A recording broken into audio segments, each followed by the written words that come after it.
2025లో almost ఫైనల్‌కి వచ్చేసాం మనం. క్లైమాక్స్‌లో ఉన్నటువంటి సందర్భంగా ఉన్నటువంటి పరిస్థితి ఇది. అయితే 2025లో వచ్చినటువంటి సినిమాలేంటి? ఆ సినిమాల సందర్భంగా రిజల్ట్స్ ఏంటి? ఆ సినిమాల టాక్ ఏంటి? ఆ సినిమాల కమర్షియల్ ఏంటి? రెవెన్యూ ఏంటి? ఇలా చూసుకుంటే గనక రకరకాల విషయాలు కనిపిస్తా ఉంటాయి మనకు. అంటే ఈ సంవత్సరం వచ్చినటువంటి సినిమాల్లో కమర్షియల్‌గా చాలా పెద్ద హిట్ అనిపించుకున్నటువంటి సినిమాలు చాలా తక్కువగా ఉన్నాయి. అలాగే ఫ్లాప్ అయినటువంటి సినిమాలు కూడా కనిపిస్తా ఉన్నాయి. At the same time top హీరోలు లేదా స్టార్ హీరోలు కూడా యాక్ట్ చేసినటువంటి సినిమాలు కూడా చాలా తక్కువగా ఉన్నాయి. సో, ఈ సందర్భంగా చూసుకుంటే గనక 2025లో వచ్చినటువంటి టాప్ 10 మూవీస్ ఏంటి? అంటే ఈ టాప్ 10లో ఎంతమంది ఆకట్టుకునే సినిమాలున్నాయి? ఆ టాప్ 10లో ఉన్నటువంటి ఏ హీరోలున్నారు? ఏ దర్శకులున్నారు? లేదంటే ఎలాంటి కంటెంట్ ఎలా ఉందనేది ఈ వీడియోలో ఒకసారి చూద్దాం మనం. సో, టాప్ 10లో చూసుకుంటే గనక 'సంక్రాంతికి వస్తున్నాం' అనే సినిమా టాప్ ప్లేస్‌లో ఉంటుంది. అంటే నంబర్ 1 ప్లేస్‌లో మనకి స్పష్టంగా కనిపిస్తోంది. అంటే బిగ్గెస్ట్ హిట్‌గా నిలిచినటువంటి సినిమా ఇది. సంక్రాంతికి రిలీజ్ అయినటువంటి సినిమా ఇది. 'సంక్రాంతికి వస్తున్నాం' అనే టైటిల్ పెట్టుకొని సంక్రాంతికి రిలీజ్ అయినటువంటి సినిమా ఇది. అనిల్ రావిపూడి డైరెక్షన్‌లో అలాగే వెంకటేష్ హీరోగా, ఐశ్వర్య రాజేష్ లేకపోతే మీనాక్షి చౌదరి వీళ్ళంతా కాంబినేషన్‌లో వచ్చినటువంటి సినిమా ఇది. సో, కంటెంట్ పరంగా చూసుకుంటే గనక 'సంక్రాంతికి వస్తున్నాం' బిగ్గెస్ట్ హిట్‌గా నిలిచింది. అంటే ఒక రకంగా చూస్తే గనక వెంకటేష్ కెరీర్‌లోనే బిగ్గెస్ట్ హిట్ అయితే అట్ ద సేమ్ టైమ్ టాలీవుడ్‌లో వరకు చూస్తే గనక ఆల్ టైమ్ బిగ్గెస్ట్ హిట్. అంటే టాలీవుడ్‌లో తెలుగు సినిమాకి సంబంధించి బిగ్గెస్ట్ కమర్షియల్‌గా సంపాదించినటువంటి సినిమా ఇది. అంటే ఒక రకంగా ఒక టాప్ ప్లేస్‌లో నంబర్ 1 ప్లేస్‌లో ఇప్పటివరకు 100 ఏళ్ల సినిమా తెలుగు సినిమా చరిత్రలో లేదా ఈ లెక్కల్లో మాట్లాడుకుంటే గనక ఇప్పటివరకు ఉన్న సినిమాలకు సంబంధించి టాప్ ప్లేస్‌లో సంక్రాంతికి వస్తున్నాం నిలబడతా ఉంది. సో, కంటెంట్ పరంగా చూసుకుంటే డిఫరెంట్‌గా ఉంటుంది. కంప్లీట్‌గా కామెడీ ఎక్కువగా ఉంటుంది. అలాగే ఫ్యామిలీ ఆడియన్స్ ఎక్కువగా ఆకట్టుకునే అంశాలుంటాయి. అంటే ప్రధానంగా సంక్రాంతికి వచ్చేటువంటి సినిమాలకు సంబంధించి ప్రధానంగా ఫ్యామిలీ సినిమాలు ఎక్కువగా ఉంటాయి కాబట్టి, ఆ ఫ్యామిలీ ఆడియన్స్‌కి మాత్రమే టార్గెట్ చేసినటువంటి సినిమాగా సంక్రాంతికి వస్తున్నాం నడిచింది. అలాగే సినిమా కూడా సూపర్ హిట్‌గా నిలబడింది. సో, కంటెంట్ పరంగా చూసుకుంటే అటు కమర్షియల్‌గా చూసుకున్నా, లేకపోతే పాటలు చూసినా, ఎలా చూసినా సరే సినిమా అనిల్ రావిపూడి డైరెక్షన్‌లోనే వచ్చినటువంటి వన్ ఆఫ్ ద బిగ్గెస్ట్ హిట్‌గా అదొకటి నిలిచిపోయిందన్నట్టు. 2025లో టాప్ 10కి సంబంధించి చూసుకుంటే నంబర్ 1 ప్లేస్‌లో ఖచ్చితంగా నిలబడ్డటువంటి స్థానం సంక్రాంతికి వస్తున్నాం అనే సినిమాకి ఉంటుంది.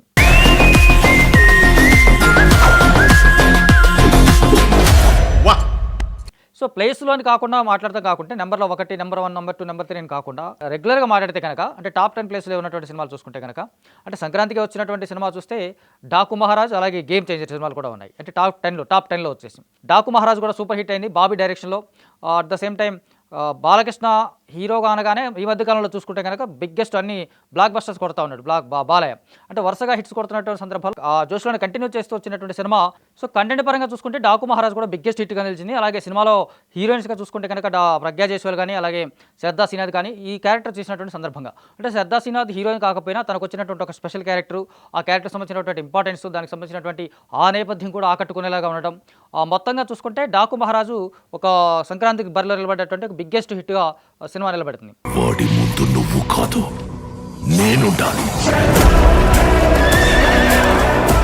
టాప్ 10లోకి చూసుకుంటే గనక 'గేమ్ చేంజర్' సినిమా అదే సంక్రాంతికి బరిలో నిలబడ్డటువంటి సినిమా ఇది. 'గేమ్ చేంజర్' సినిమాకి సంబంధించి భారీ అంచనాలు ఉన్నాయి. భారీ ఎక్స్‌పెక్టేషన్స్ మధ్య వచ్చినటువంటి సినిమా సినిమా వచ్చిందది. అయితే అంచనాలకు తగ్గట్టు స్థాయిలో సినిమా ఆకట్టుకోలేకపోయింది అన్నటువంటి ఒక టాక్ కూడా ఉంది. అయితే పర్టిక్యులర్‌గా చూస్తే కనుక పాన్ ఇండియా స్థాయిలో పెద్దగా ఆకట్టుకోలేదు. పాన్ ఇండియా స్థాయిలో కాస్త సినిమా కమర్షియల్‌గా మెప్పించలేకపోయింది అనేటువంటి ఒక టాక్ అయితే ఉంది. అట్ ద సేమ్ టైమ్ తెలుగుకు సంబంధించి చూసుకుంటే స్పష్టంగా ఆకట్టుకునే అంశాలు ఉన్నాయి దీనికి సంబంధించి. అంటే రామ్ చరణ్ కెపాసిటీకి తగ్గట్టుగా సినిమా కాకపోయినప్పటికీ కూడా రామ్ చరణ్ క్రేజ్ వల్ల, రామ్ చరణ్ స్టార్డమ్ వల్ల, రామ్ చరణ్ ఇమేజ్ వల్ల కాస్త నిలబడగలిగినటువంటి అవకాశం ఉన్నటువంటి సినిమా ఇది. రామ్ చరణ్ ఒంటి చేత్తో నిలబెట్టగలిగినటువంటి సినిమా ఇది. అంటే శంకర్ డైరెక్షన్‌లో వచ్చినటువంటి సినిమా ఇది. అలాగే కే.ఆర్. అద్వానీ హీరోయిన్, సూర్య విలన్‌గా నటించినటువంటి అంటే ఒక పెద్ద ప్యాకేజ్ ఉన్నటువంటి సినిమా ఇది. సినిమా చూసుకుంటే గనక ఒక బిగ్గెస్ట్ బ్లాక్ బస్టర్ అయ్యే అవకాశాలు ఉన్నటువంటి సినిమా ఇది. ఒక పాన్ ఇండియా స్థాయిలో కూడా చాలా పెద్ద విజయం సాధించే అవకాశాలు ఉన్నప్పటికీ కూడా కొన్ని కారణాల వల్ల, రకరకాల కారణాల వల్ల, శంకర్ వల్ల కావచ్చు, లేకపోతే కథకు సంబంధించి ఇతరత్ర అంశాల వల్ల కొంచెం ఇబ్బంది పడ్డటువంటి సందర్భంగా కనిపిస్తుంది. బట్ సేమ్ టైమ్‌గా టాప్ 10లో మాత్రం తెలుగులోకి సంబంధించి 'గేమ్ చేంజర్' నిలబడగలిగే అవకాశం స్పష్టంగా ఉంది. నిలబడింది కూడా అని చెప్పొచ్చు మనం. I'm unpredictable.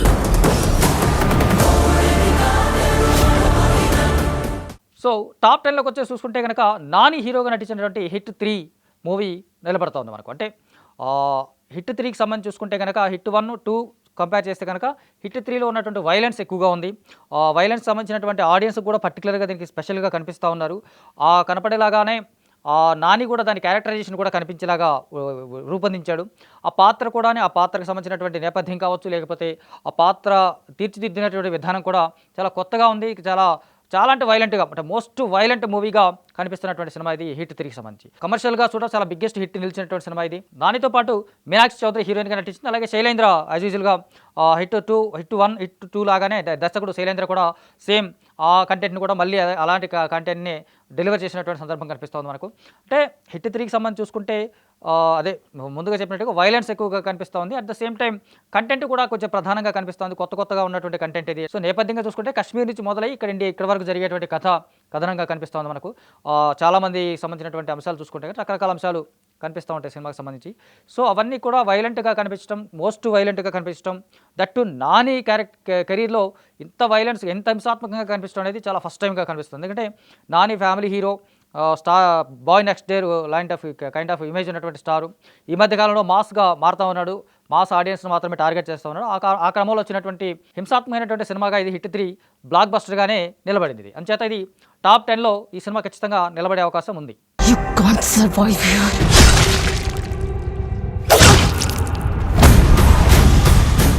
2025లో టాప్ 10లో నిలబడేటువంటి సినిమా ఇది. ఖచ్చితంగా ఉండేటువంటి సినిమా ఇది. ఖచ్చితంగా ఆకట్టుకునేటువంటి సినిమా ఇది. కాకపోతే తెలుగు సినిమా కాదు అన్నటువంటి ఒక ముద్ర కనపడ్డప్పటికీ కూడా ప్యారలల్గా చూసుకుంటే యూనివర్సల్గా కంటెంట్ ఉన్నటువంటి సినిమా ఇది. అంటే భారతదేశ వ్యాప్తంగా ఆకట్టుకునేటువంటి అంశాలు ఉన్నటువంటి సినిమా ఇది. సినిమా పేరు మహావీర్ నరసింహ. అంటే భక్త ప్రహ్లాదుడి సినిమా కథనే యానిమేషన్లో రూపొందించి ఆ కథనే ఆడియన్స్కి చూపించడం అనేది ఒక కొత్తదనం ఉన్నటువంటి కంటెంట్ లాగా కనిపిస్తుంది. అంటే మనకి ఈ తరం ప్రేక్షకులకు నచ్చేలాగా, అలాగే ఆ తరం ప్రేక్షకులకు నచ్చేలాగా, రెండు తరాలకు నచ్చేటువంటి అంటే దేశవ్యాప్తంగా ఎవరున్నా సరే ఈ కంటెంట్ ఈ కథ పరంగా చూసుకున్న అందరినీ ఆకట్టుకునేటువంటి అంశాలన్నింటినీ కూడా సినిమాలో మేళవించినటువంటి అంశం ఇది. అంటే కంటెంట్ పరంగా చూస్తే కనుక మాస్ ఎలిమెంట్స్ ఉన్నాయి, బాగా మాస్ ఎలిమెంట్స్ ఉన్నాయి. మాస్తో పాటు క్లాస్ ఆడియన్స్ని కూడా ఆకట్టుకునేలాగా ఉన్నది. అలాగే భక్తి ప్రధానమైనటువంటి సినిమాగా ఆకట్టుకునేలాగా ఉంది. ఎలా చూసినా కూడా కంటెంట్ పరంగా చూసుకుంటే ఈ సినిమాకు సంబంధించి మెప్పించగలిగేటువంటి అంశాలు చాలా ఎక్కువగా కనిపిస్తున్నాయి. అందుకే భక్త ప్రహ్లాదుడు కథనే మహావీర్ నరసింహ అనే కథలాగా చూపించేటటువంటి సినిమా ఇది. కమర్షియల్గా తెలుగులో చాలా పెద్ద విజయం సాధించింది. అంచేత టాప్ 10లో నిలబడేటువంటి సినిమాగా ఇది చెప్పొచ్చు స్పష్టంగా సంబంధించి.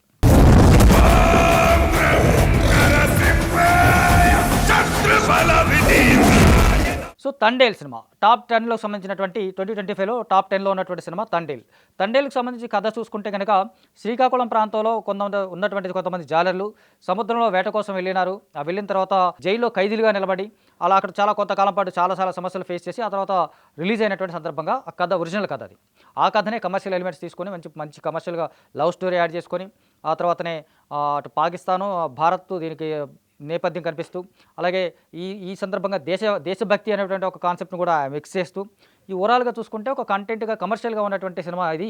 చూస్తే శ్రీకాకుళంలో ఉన్నటువంటి జారాలకు సంబంధించినటువంటి కథ అయినప్పటికీ కూడా నాగ చైతన్య, సాయి పల్లవి ఉన్నటువంటి కాంబినేషన్ కావచ్చు, వాళ్ళిద్దరికి సంబంధించినటువంటి కథ కావచ్చు, వాళ్ళిద్దరి మధ్య ప్రేమ కథ కావచ్చు, వీళ్ళిద్దరి మధ్య అద్భుతమైనటువంటి మిక్స్ చేసినటువంటి కంటెంట్ ఇది. చందు మొండేటి డైరెక్ట్ చేసినటువంటి సినిమా ఇది. అంటే చందు మొండేటి గతంలో చేసినటువంటి సినిమాలతో కంపేర్ చేస్తే కనుక అది ఏమాత్రం తగ్గకుండా దానికి ఇంకాస్త పెంచేలాగా సినిమా స్థాయిని పెంచేలాగా కనిపిస్తోంది. అందుకే తండేల్ సినిమా కమర్షియల్గా పెద్ద విజయం సాధించింది. అలాగే కంటెంట్ పరంగా చూసుకున్న ఆకట్టుకునేలాగా ఉంది. నాగ చైతన్య నటన పరంగా కావచ్చు, లేకపోతే సాయి పల్లవి పర్ఫార్మెన్స్ పరంగా కావచ్చు, ఎలా చూసినా సరే ఒక కమర్షియల్ కంప్లీట్గా అన్ని వర్గాల ప్రేక్షకులని ఆకట్టుకునేలాగా ఉన్నటువంటి అంశాలన్నీ కూడా దీంట్లో స్పష్టంగా కనిపిస్తుంది. అందుకని కమర్షియల్గా చాలా పెద్ద విజయం సాధించింది. ఒక రకంగా నాగ చైతన్యకి ఇది మంచి బౌన్స్ బ్యాక్ లాగా సినిమా కనిపిస్తుంది. అంటే ఒక స్పష్టంగా అతను ఎలాంటి క్యారెక్టర్ అయినా నటించగలడు, లేదంటే ఇలాంటి పాత్రలైనా తను చేయగలడు అని ప్రూవ్ చేసుకున్నటువంటి సందర్భం అది. అంటే సో తండేల్ సినిమా అందుకని టాప్ 2025లో టాప్ 10లో నిలబడుతుంది ఆ సినిమా సంబంధించి. తండేల్ అంటే ఓనరా కాదు సార్, లీడర్. సో కుబేరా 2025కి సంబంధించి టాప్ 10లో ఉన్నటువంటి సినిమా ఇది కుబేరా. కథాపరంగా చూసుకుంటే కనుక చాలా స్పష్టంగా భిక్షగాడు లేదా ధనవంతుడు అనే మధ్య ఉన్నటువంటి కథ ఇది. దానికి సంబంధించినటువంటి ట్రీట్మెంట్ కావచ్చు, లేకపోతే స్క్రీన్ ప్లే కావచ్చు, టెక్నికల్గా పరంగా చూసుకున్న చాలా అన్ని అసెట్స్ ఉన్నటువంటి సినిమా ఇది. చాలా గొప్పగా శేఖర్ కమల డైరెక్షన్లో రూపొందించినటువంటి సినిమా ఇది. చాలా గొప్పగా రూపొందించినటువంటి సినిమా ఇది. అంటే అలాంటి కథని ధనుష్ లాంటి ఒక స్టార్ హీరో యాక్ట్ చేయడం, అలాగే నాగార్జున ఒక క్యారెక్టర్ చేయడం, చాలా కీలకమైన క్యారెక్టర్ చేయడం, అలాగే రష్మిక మందన కూడా ఒక కీలక పాత్రలో కనిపించడం, వీళ్ళ ముగ్గురు మధ్య ఉన్నటువంటి సన్నివేశాలు కావచ్చు, వీళ్ళ ముగ్గురు మధ్య ఉన్నటువంటి సంబంధాలు కావచ్చు, ఆ కథాబలం ఉన్నటువంటి నేపథ్యం ఏంటి, ఆ కథనంలో ఉన్నటువంటి గొప్పతనం ఏంటి, ఆ పాత్రపరంగా ఉన్నటువంటి పాత్రల మధ్య ఉన్నటువంటి వేరియేషన్స్ ఏంటి, ఇవన్నీ కూడా చాలా స్పష్టంగా కనిపించే ఉండేలాగా మనకి సినిమా రూపొందించింది. అయితే కమర్షియల్గా చూసుకున్నప్పటికి చూస్తే కాస్త ఆకట్టుకునేలాగా లేదు, తెలుగుతో పాటు తమిళ్లో కూడా చాలా పెద్ద విజయం సాధించాల్సినటువంటి అవకాశం ఉన్నప్పటికీ కూడా గత తగ్గిపోవడం, తెలుగులో ఆకట్టుకునేలాగా ఉంది, లేకపోతే ఓటీటీలో కూడా మంచి చాలా పెద్ద విజయం సాధించినటువంటి అవకాశం ఉంది. సో మొత్తంగా చూసుకుంటే సినిమాగా కమర్షియల్గా చాలా పెద్ద విజయం సాధించే అవకాశం ఉన్న సూపర్ హిట్గా అవ్వాల్సినటువంటి సినిమా ఇది హిట్గా నిలబడ్డప్పటికీ కూడా కంటెంట్ పరంగా చూసుకుంటే మాత్రం చాలా యూనివర్సల్ కంటెంట్ ఇది, చాలా మంది తక్కువ మందికి మాత్రమే అర్థమయ్యేటువంటి కథ ఇది.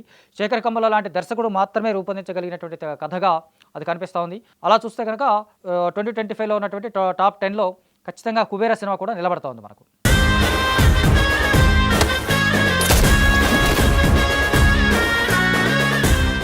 సో 2025లో టాప్ 10లో ఉన్నటువంటి ఒక స్పష్టమైనటువంటి సినిమా ఇది. ఖచ్చితంగా చాలామందికి ఆకట్టుకున్నటువంటి సినిమా ఇది. చాలా యాంటీ ఫ్యాన్స్ని కూడా మెప్పించగలిగినటువంటి సినిమా ఇది. Star hero, biggest star hero అయినటువంటి సినిమా ఇది.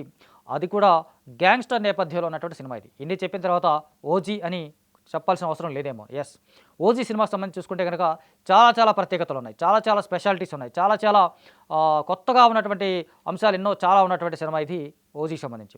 సో కంటెంట్ పరంగా చూసుకుంటే గ్యాంగ్స్టర్ నేపథ్యం, అక్కడ నుంచి జపాను యుద్ధ నేపథ్యం నుంచి పీరియాడిక్ బ్యాక్డ్రాప్లో వచ్చినటువంటి సినిమా ఇది. అక్కడ నుంచి జపాన్ నుంచి పారిపోయి అక్కడ నుంచి కొంతమంది అక్కడ రావడం, అక్కడ నుంచి వచ్చిన తర్వాత ముంబైలో వాళ్ళందరూ సెటిల్ అయిపోవడం, అక్కడ నుంచి ఓజీగా రూపాంతరం చెందడం, అక్కడ నుంచి అతను మార్షల్ ఆర్ట్స్లో ఆల్రెడీ ఎక్స్పర్ట్ అయినటువంటి ఓజీగా అతను నిలబడడం అనేది, ఇవన్నీ కూడా కంటెంట్ పరంగా చూస్తే కనుక కమర్షియల్గా కరెక్ట్ మీటర్లో ఉన్నటువంటి సినిమా ఇది. సుజీత్ డైరెక్షన్లో వచ్చినటువంటి సినిమా ఇది. అదైతే గతంలో తను రన్ రాజా రన్ సాహో సినిమా, అంటే రన్ రాజా రన్ తర్వాత సాహో లాంటి ఒక బిగ్గెస్ట్ కాన్వాస్ ఉన్నటువంటి సినిమా రూపొందించినటువంటి సినిమా అతను. దానికి కూడా కొంత గ్యాప్ తీసుకొని ఆ తర్వాత ఇప్పుడు ఒరిజినల్ గ్యాంగ్స్టర్ సినిమాతో వచ్చినటువంటి సినిమా ఇది. సో ఒరిజినల్ గ్యాంగ్స్టర్గా పేరు తగ్గట్టుగానే ఉన్నట్టుగానే కరెక్ట్గా దానికి క్యారెక్టరైజేషన్స్ పరంగా అన్ని రకాలుగా పర్ఫెక్ట్గా సెట్ అయ్యేలాగా రూపొందించాడు ఆ సినిమాకి సంబంధించి.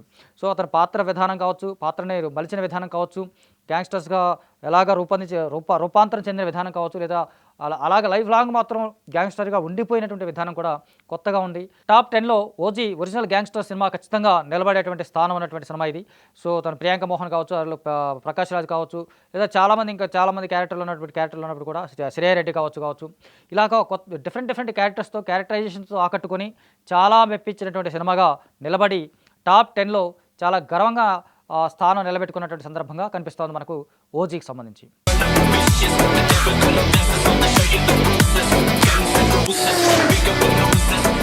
సో దానికంటే ముందు టాప్ 10లో ఉన్నటువంటి మరొక సినిమా మిరాయి. ఇది కూడా భారీ స్థాయిలో ఉన్నటువంటి సినిమా ఇది. హనుమాన్ తర్వాత తేజ సజ్జా ఏదైతే కాంబినేషన్, తను ఏదైతే పాన్ ఇండియా స్థాయిలో ఆకట్టుకునేలాంటి అంశాలున్న సినిమాలే చేస్తానన్నటువంటి ఒక క్యారెక్టర్తో ఉన్నాడో, అలాంటి కంటెంట్తోనే అలాంటి ఒక నేపథ్యంలోనే ఒక కథ అతను అల్లుకోవడం, ఆ అల్లుకున్నటువంటి కథ మిరాయిగా ఆకట్టుకునేలాగా అవ్వడం, ఆ కథకు సంబంధించినటువంటి పాన్ ఇండియా అని అనిపించుకున్నటువంటి అన్ని రకాల అంశాలు ఉన్నటువంటి సినిమాగా ఉండిపోవడం, ఆ తర్వాత చాలా పెద్ద విజయం సాధించడం అనేది మిరాయికి సంబంధించి స్పెషాలిటీగా మనకు కనిపిస్తుంది. సో కార్తీక్ ఘట్టమనేని డైరెక్షన్లో రూపొందించిన సినిమా ఇది. అలాగే మంచు మనోజు విలన్గా నటించినటువంటి సినిమా ఇది. అతను కొంచెం అతని పాత్ర కంపేర్ చేస్తే కనుక తేజ సజ్జా కంటే కూడా మంచు మనోజ్ పాత్ర కొంచెం ఎక్కువగా కనిపిస్తుంది మనకు. ఆ క్యారెక్టర్ పరంగా అద్భుతంగా రాణించడం, ఆకట్టుకునేలాగా ఉండడం, ఆ పాత్ర పరంగా 9 పుస్తకాలకు వెతుకుతూ ఉన్నారు కొంతమంది. 9 పుస్తకాలకు సంబంధించి అతను ఆ కాంబినేషన్స్ అంటే కథ మొత్తంగా మనం చెప్పడం వెస్ట్గా కాకుండా ఆ 9 పుస్తకాల వెతుక్కోవడం, దానికి సంబంధించి 9వ పుస్తకం కోసం చివరి ఫైట్లో గెలవడం అనేది మనకు కనిపిస్తుంది మనకు సింపుల్గా చూసుకుంటే. సో కంటెంట్ పరంగా చూస్తే ఆ 9 పుస్తకాల నేపథ్యం, ఆ తర్వాత హిమాలయాలు కావచ్చు, లేకపోతే గౌతమ బుద్ధుడు కావచ్చు, లేకపోతే హిందూ పురాణాలు కావచ్చు, రాముడు కావచ్చు, ఇవన్నీ కూడా మిక్స్ చేసినటువంటి ఒక కథలాగా కనిపిస్తోంది. కథనం పరంగా చూసుకుంటే కూడా ఆకట్టుకునేటువంటి అంశాలు ఉన్నాయి. ఏదైతే మనకి చిన్న స్టార్ హీరోగా మొదలై అక్కడి నుంచి పెద్ద సూపర్ హీరో మానిగా తేజ సజ్జా ఎదిగేటువంటి విధానంగా కనిపిస్తుంది మనకు. సో అందుకని తేజ సజ్జా హీరోగా నటించినటువంటి మిరాయి సినిమా టాప్ 10లో ఖచ్చితంగా చాలా గర్వంగా నిలబడేటువంటి అవకాశం ఉన్నటువంటి సందర్భం ఇది. అహం రణసిద్ధం జైత్రయ. టాప్ 10లో అఖండ 2లో కూడా నిలబడుతుంది ఈ సినిమా. ఏదైతే బాలకృష్ణ రెండో సినిమా ఇది ఈ సంవత్సరం సంబంధించి 2025లో డాకు మహారాజ్ తర్వాత అఖండ 2 సినిమాతో అతను ఒక బిగ్గెస్ట్ బ్లాక్ బస్టర్ అందుకున్నటువంటి సినిమా ఇది. సో కొంత నెగిటివ్ కామెంట్స్ వచ్చినప్పటికీ కూడా నెగిటివ్ కామెంట్స్ని కూడా దాటుకొని ఆ సినిమా నిలబెట్టుకొని భారీ స్థాయిలో ఆకట్టుకునేలాగా అంశాలతో రూపొందించినటువంటి సినిమాగా అఖండ 2 కనిపిస్తోంది. ఏదైతే మనకు సనాతన ధర్మం, హిందూ ధర్మం ఏదైతే ఉందో వాటి గొప్పతనము, ఆ గొప్పతనము, వాటి ఆవశ్యకత, అవసరమేంటి, వీటన్నిటికి సంబంధించినటువంటి గొప్పతనాన్ని తెలియజేస్తా, ఎలివేట్ చేస్తా, ఆకట్టుకునేలాగా రూపొందించేలాగా సినిమా అఖండ 2 మనకు కనిపిస్తోంది. సో దీనికి సంబంధించి ఇంకా కొంచెం బిగ్గెస్ట్ హిట్గా అవకాశాలు ఉన్నప్పటికీ కూడా దాన్ని కొంతమంది నెగెటివ్ కావాలని చేసినటువంటి నెగటివ్ వల్ల, కొంతమంది కావాలని చేసినటువంటి దుష్ప్రచారం కావచ్చు, రకరకాలుగా ఇబ్బందులు పెట్టినటువంటి అవకాశాలు ఉన్నాయి. అటు డిస్ట్రిబ్యూటర్స్ కావచ్చు, వీళ్ళు కూడా కొంచెం ఇబ్బంది పెట్టారని ఒక చిన్న టాక్ ఉంది. ఉన్నప్పటికీ కూడా టాప్ 10లో ఖచ్చితంగా స్పష్టంగా నిలబడే అవకాశం ఉన్నటువంటి సినిమా ఇది అఖండ 2. సో సనాతన ధర్మం, హిందూ ధర్మం యొక్క గొప్పతనాన్ని ఎలివేట్ చేస్తున్న రూపొందించినటువంటి సినిమాగా అటు నందమూరి బాలకృష్ణ కావచ్చు, బోయపాటి శ్రీను కావచ్చు, వీళ్ళ కాంబినేషన్లో రూపొందించిన సినిమా. బాలయ్య నట విశ్వరూపం అద్భుతమైనటువంటి చాలా గొప్ప నట విశ్వరూపంతో నటించినటువంటి సినిమాగా కనిపిస్తూ ఉంది. సో అఖండ 2తో టాప్ 10లో ఈ సంవత్సరం నిలబడుతుంది cinema. How dare you disturb my God's honor? So ఓవరాల్గా చూసుకుంటే టాప్ 10లో ఉన్నటువంటి సినిమా ఇవి. దీనికి సంబంధించి చూసుకుంటే కనుక 2025లో రూపొందించినటువంటి ఈ సినిమాలకు సంబంధించి చాలా సినిమాలు రిలీజ్ అయినప్పటికీ అప్పటికి సక్సెస్ రేట్లు కావచ్చు చాలా దారుణంగా ఉండటం, చిన్న సినిమాలు కూడా డిసప్పాయింట్ చేయటము, అలాగే మీడియం రేంజ్ సినిమాలు కూడా డిసప్పాయింట్ చేయడం, స్టార్ హీరోలు కూడా సినిమాలకు రాకపోవడం, బిగ్గెస్ట్ స్టార్ హీరోస్ వచ్చిన ఒకరిద్దరు కూడా కొంచెం ఇబ్బంది పడటం, ఇలాగ రకరకాలుగా 2025 అనేది ఒక మంచి ఆపర్చునిటీని మిస్ చేసుకున్నటువంటి సందర్భంగా కనిపిస్తోంది. అంటే సక్సెస్ రేట్ పరంగా చూసుకుంటే చాలా తక్కువగా ఉంది. చాలా డిసప్పాయింట్ చేసినటువంటి సందర్భంగా కూడా కనిపిస్తుంది. సో టాప్ 10లో ఉన్నటువంటి సినిమాలకు సంబంధించి మీ ఒపీనియన్ ఎలా ఉంటుంది, మీ రివ్యూ ఎలా ఉంటుంది అనేది ఒకసారి మీ కామెంట్స్ చేయండి.